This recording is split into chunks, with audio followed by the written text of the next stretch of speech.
Musik.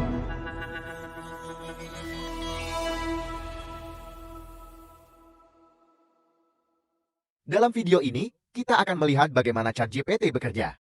Kami belajar banyak dari membuat video ini. Kami harap Anda juga akan belajar sesuatu.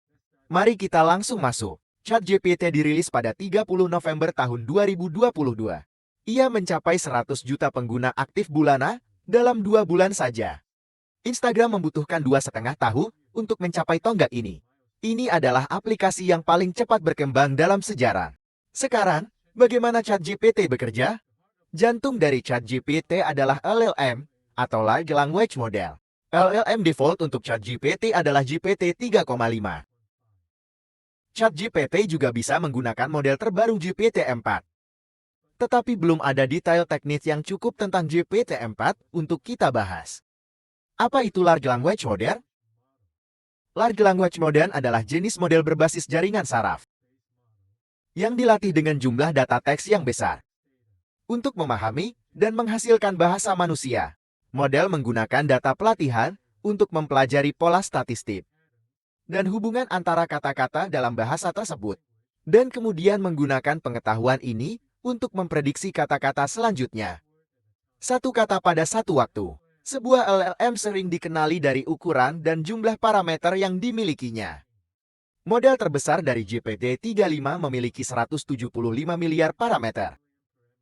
Tersebar di 96 lapisan dalam jaringan saraf, menjadikannya salah satu model pembelajaran mendalam terbesar yang pernah dibuat. Masukan dan keluaran dari model ini disusun berdasarkan token. Token adalah representasi numerik dari kata-kata, atau lebih tepatnya, bagian dari kata-kata.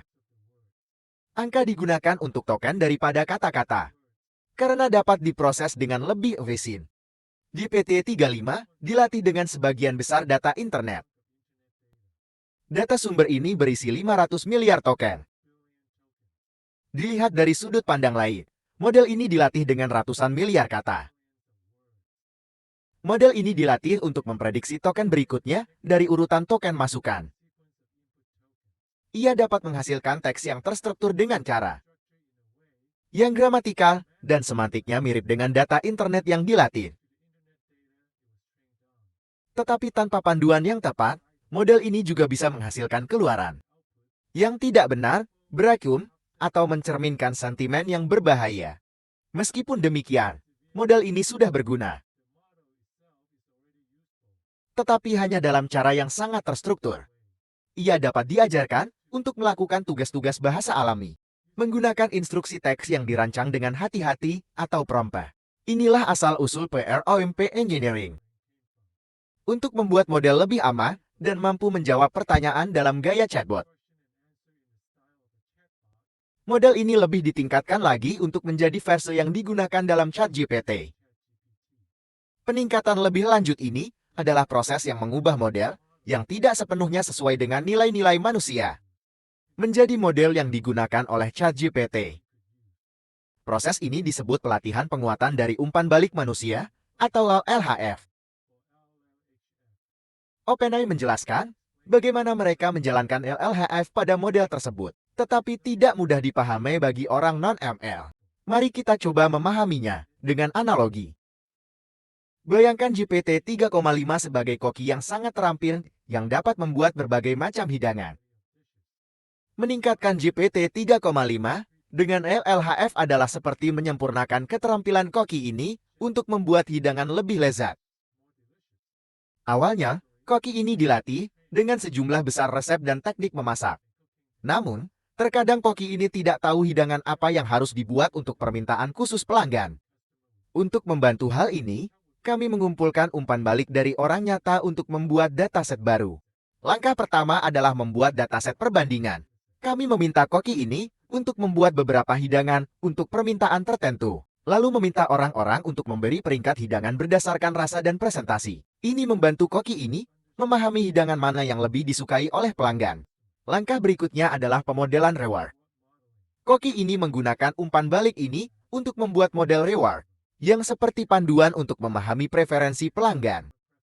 Semakin tinggi rewardnya, semakin baik hidangan itu. Selanjutnya, kami melatih model dengan PPO atau Proximal Policy Optimization. Dalam analogi ini, koki ini berlatih membuat hidangan sambil mengikuti model reward. Mereka menggunakan teknik yang disebut proximal policy optimization untuk meningkatkan keterampilan mereka. Ini seperti koki ini, membandingkan hidangan mereka saat ini dengan versi yang sedikit berbeda, dan belajar mana yang lebih baik menurut model reward. Proses ini diulang beberapa kali, dengan koki ini menyempurnakan keterampilan mereka berdasarkan umpan balik pelanggan yang diperbarui. Dengan setiap iterasi, koki ini menjadi lebih baik dalam membuat hidangan yang memuaskan preferensi pelanggan. Dari sudut pandang lainnya, GPT 3,5 ditingkatkan dengan RLFAF dengan mengumpulkan umpan balik dari orang. Membuat model reward berdasarkan preferensi mereka, dan kemudian secara iteratif meningkatkan kinerja model menggunakan PPO.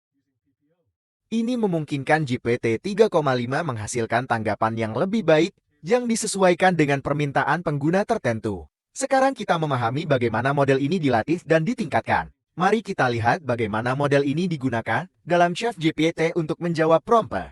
Secara konseptual, itu sebegitu sederhananya seperti memasukkan prompt ke dalam model ChatGPT dan mengembalikan keluaran.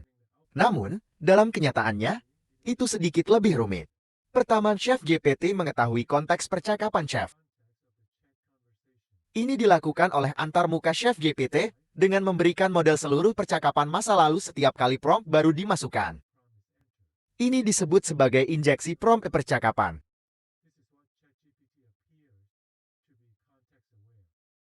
Kedua, ChatGPT termasuk prompt utama. Ini adalah bagian instruksi yang dimasukkan sebelum dan setelah prompt pengguna untuk memandu model dalam gaya percakapan.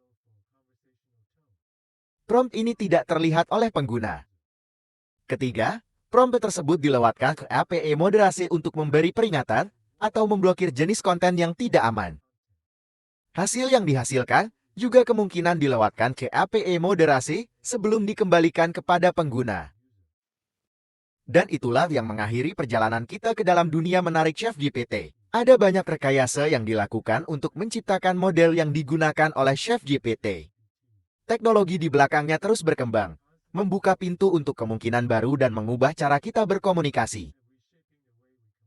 Sekarang kencangkan sabuk pengaman dan nikmati perjalanan ini.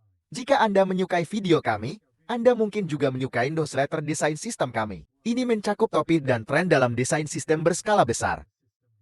Dipercaya oleh 300.000 pembaca, berlangganan di blog.buyego.com. Sampai jumpa lagi.